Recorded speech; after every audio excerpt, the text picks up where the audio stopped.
काय मग कधी करतेस लग्न? अगं नाव तर रजिस्टर केलंय ग क्षिप्रा, पण कोणी आवडतच नाहीये.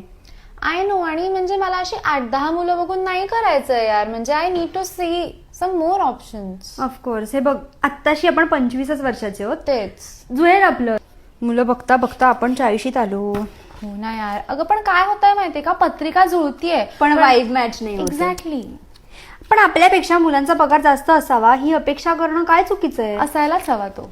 हे बघ, अजून 10-15 मुलं बघू, आपलं नक्की जुळेल. आरामात जुळेल. जुळलं का ग तुझं? अगं एक मुलगा आवडला होता मला, पण त्याची उंची जरा कमी आहे ग.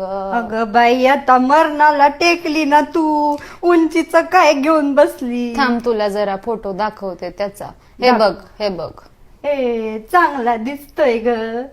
काय कमवतो किती तो? अगं आता रिटायर झाला ग. पण त्याच्याकडे काहीतरी जमीन जुमला असेलच ना. ते काही मला माहित नाही बाई, ते सगळं तू विचारून घे बरं अगं त्याला. पण तू म्हणते की त्याची उंची जरा कमी आहे ना. कमी आहे, कमी आहे. मग मला असं वाटतंय अजून जरा 10 ऑप्शन्स बघते आणि मग ठरवते. अजून सुद्धा आशा आहे बाई मला. हो, जमेल आपलं. माझं जुळेल जुळेल आपलं, जुळेल.